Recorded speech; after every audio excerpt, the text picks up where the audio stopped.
So welcome back to another video, and we're going to cover another episode in our Revolutionary War series here in Pennsylvania.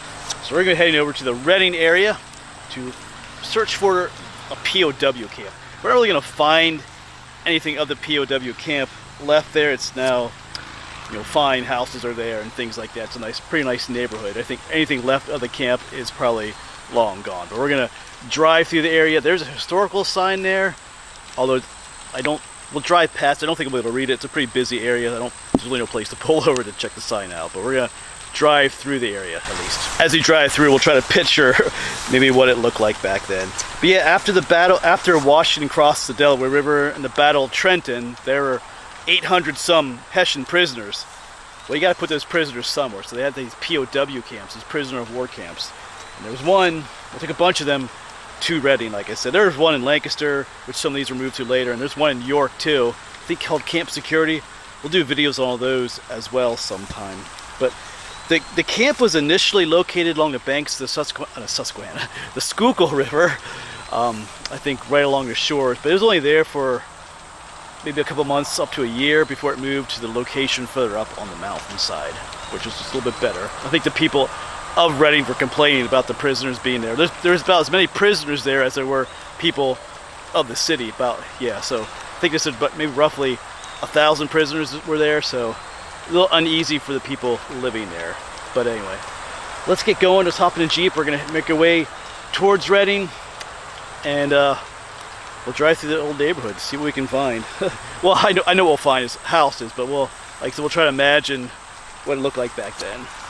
So let's get going. And as we make our way there, I'll chat with you a little bit more about the camp and the events surrounding it. I'm actually going through Womelsdorf right now on 422.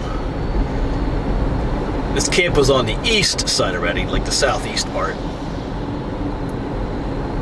Yeah, after the Battle of Trenton, like I said, they had between 800 and 900 of these Hessian prisoners. They need to keep them somewhere. Don't want to keep them too close to the front lines, because then it's be easier for the British to launch an attack to rescue them or free them. So they brought them closer up this way towards Reading. Another reason for this area to be chosen was there was a large German population. Pennsylvania was populated largely by German immigrants, and these Hessian prisoners, Hessians were German mercenaries, fighting for the British. So they obviously spoke German, but the German immigrants here in Pennsylvania also spoke German, so it kind of worked out that way. A lot of the locals could interpret for the soldiers, the Hessian prisoners. In fact, some of the Hessian prisoners were, farmed out or loaned out to locals, to work in industry or to work on farms, maybe some iron furnaces, things like that. So it kind of helped that they spoke the same language. But I'll read you some first-hand accounts later of some of the experiences of the prisoners in this camp. The one website found has two sources like that.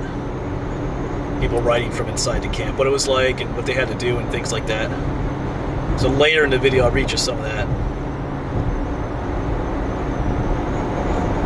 And as mentioned already, in the beginning this camp was located along the banks of the Schuylkill River. That's where a lot of these prisoners of war from the Battle of Trenton were initially located. And I think that the historical sign that we're going to pass doesn't mention the Battle of Trenton. It mentions that this camp was started after the Battle of Saratoga, which was later in 1777. Battle of Trenton was right at the beginning of 1777. When the Battle of Saratoga took place, it was a big American victory there for the Continental Army, but there were a lot more Hessian prisoners, and they were brought down here too, and that's when they were moved to the other location, more up on the mountainside a little bit more. But the prisoners that were already along the Schuylkill River were also moved to that new location. So, but the historical sign doesn't mention the Battle of Trenton, but that's when the first prisoners arrived here in the Reading area. Just want to point that out too.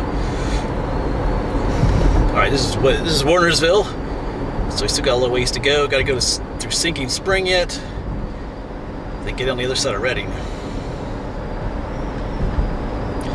Yeah, and later some of these captives were moved to the prisoner of war camp at Lancaster.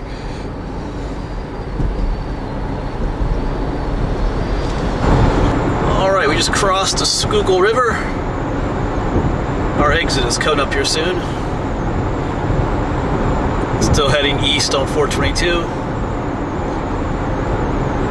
We're going to get off at the exit for business, 422.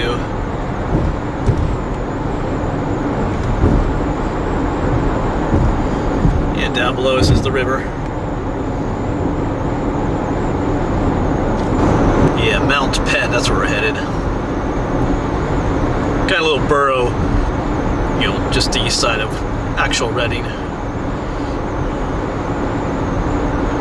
Named for the mountain there, Mount Penn.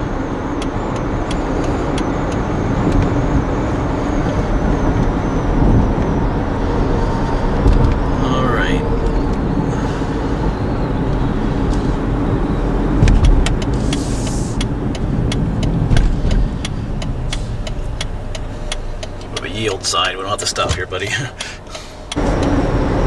Starting to rain just a little bit. One reason why I'm doing this video today, because I'm gonna do this mostly driving. So it's got a lot more heavier rain later today. All right, now it's time to find Mineral Springs Road. Actually, it's Mineral Springs is one of the reasons they built a camp there. There were two springs in the area, Mineral Springs and one called Hessian Springs. So it was a convenient place to have the camp. Plenty of fresh water there. Alright, so we should be closing in on Mineral Spring Road. This is still business 422, I believe.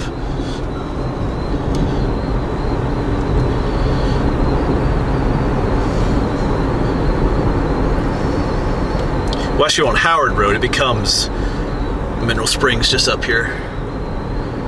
Yeah, here's this bridge, and the sign should be on our right. And then we're gonna make a sharp turn onto Hessian Road, appropriately named. This is a cool bridge.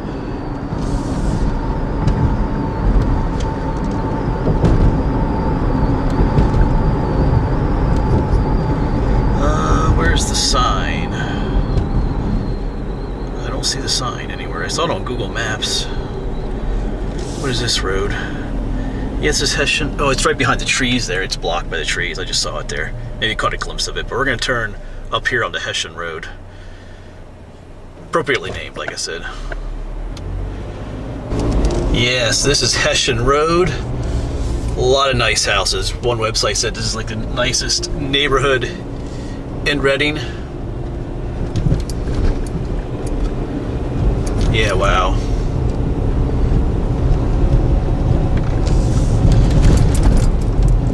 But back in 1777 to about 1783, this was a prisoner of war camp for Hessian soldiers. I think we'll turn up here onto Holly Road. Yeah, kind of hard to picture, but there would have been, wooden barracks that the soldiers built. The other reason they moved up here from along the river, there was not just springs for fresh water, but there was timber up here, trees, for them to build the barracks. But yeah, now it's just all houses.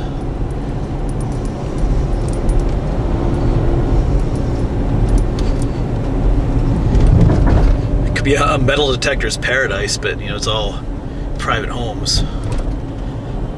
Who knows? With all these houses, the dirt's been greatly disturbed. I think we'll turn up here onto, what is this, Hill Road.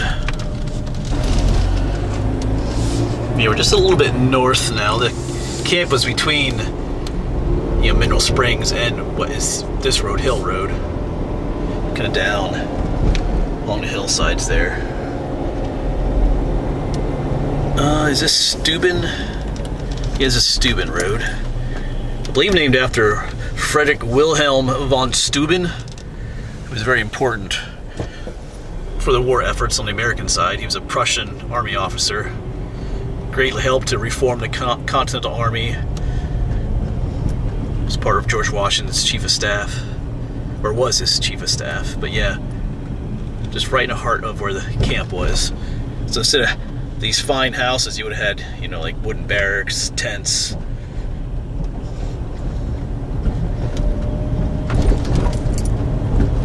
Yeah, campfires. You know, the soldiers cooking their own food. A lot of them had to buy their own food. But like I said, a lot of them worked in the community too, at different times. But yeah, just a stark contrast. What is this, Trooper Road? Let's go to down this way. I've never driven through this area. I didn't really want to walk through here either. People might wonder why I'm filming all the houses and stuff. A little less conspicuous when you're driving. But yeah, imagine the history buried underneath these yards. Kind of wonder if anybody ever did any metal detecting. You know, after the war, you know, in 1783, this place was probably mostly forgotten. Places like this weren't preserved, you know, it's just a prisoner of war camp, you know. Why remember it, you know? Back on Hessian Road.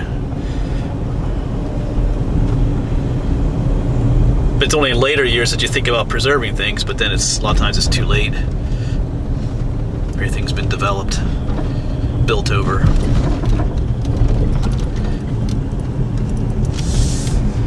All right. Yeah. By the Hessian camp. Like I said, I gotta find a spot to talk to you a little bit. I got some first-hand accounts to share with you of some of the prisoners that lived here, so we're gonna find a spot to do that. There's our glimpse of that sign over there. A little more visible from this way. Yeah, I just never really know where to park. Otherwise, I go up and read it, but anyway. The sign isn't going to say anything else that I've already mentioned.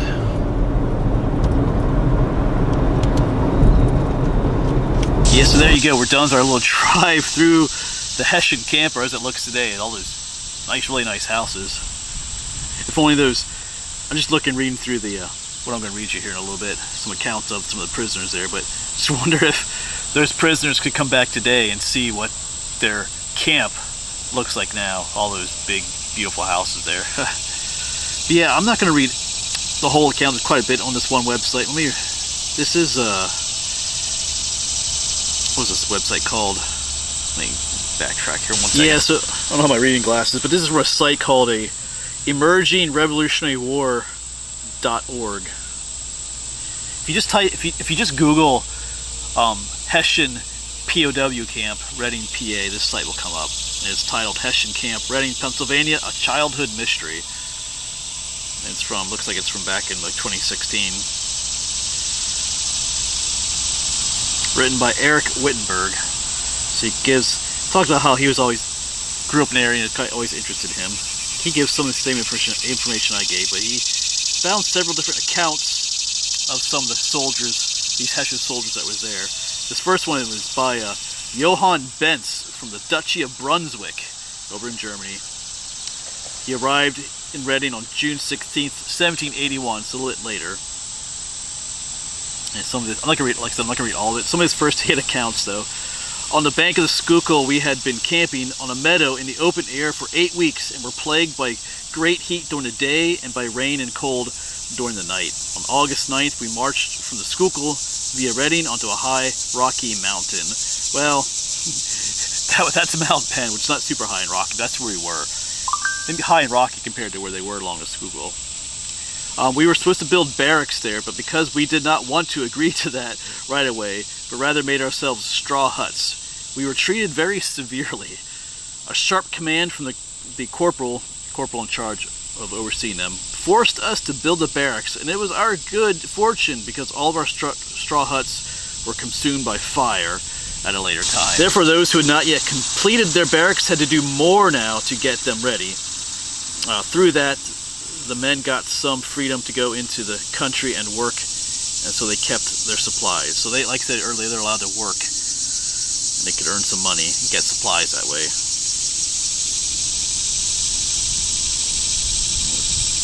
Just see what all I want to read here. I'll get back to you. Talked about here on April the following year. We received money, linen trousers, shirts, and 1 pair of shoes from Lieutenant Duroy of the regiment of Prince Frederick. Not sure who that was, but I don't know if it was a German, officer that sent them stuff, or whether it was someone who worked for the British or for the Americans. I'm not sure how that worked there, but someone donated.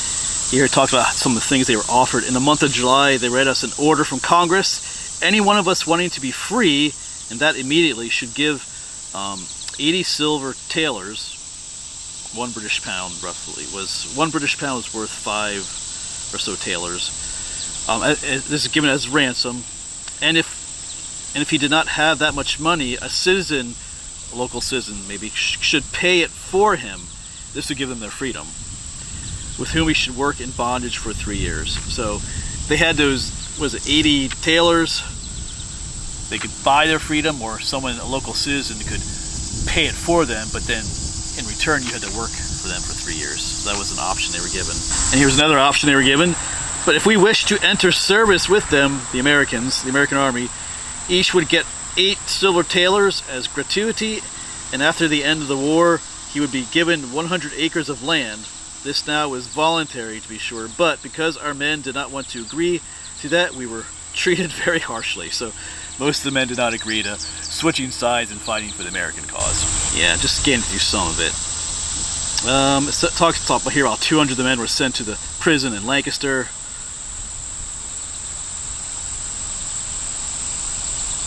A lot of them were sent. A lot of them were kept in the county jail at times for different reasons.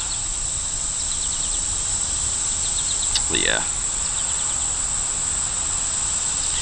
So there's another.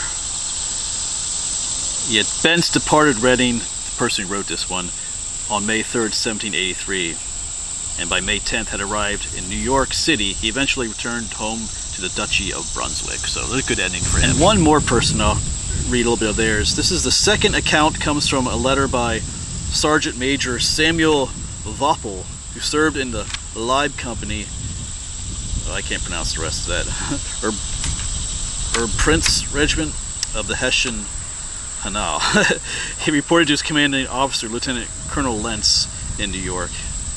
That's where his commanding officer was, in New York. He also talks about how they were given choices to either buy their freedom or to join the American cause.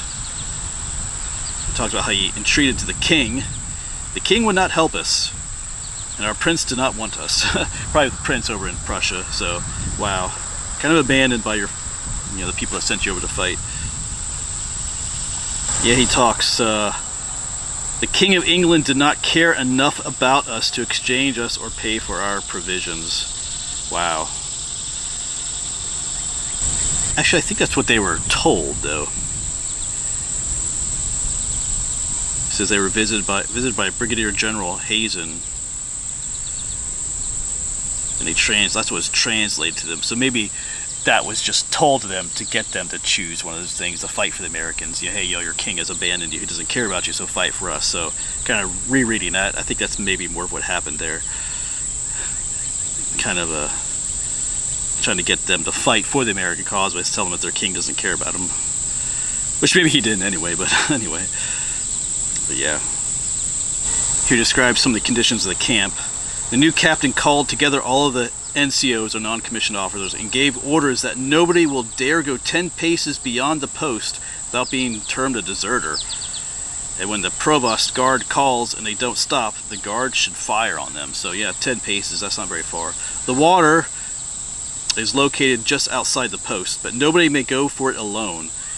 The NCO of the guard has to call for water, and one of his armed guards goes along with them to the well. The captain has ordered the guard to allow nobody out of camp, not even a woman or child, without permission. Yeah, it says some of the soldiers were allowed to have their women and children there. Yeah, so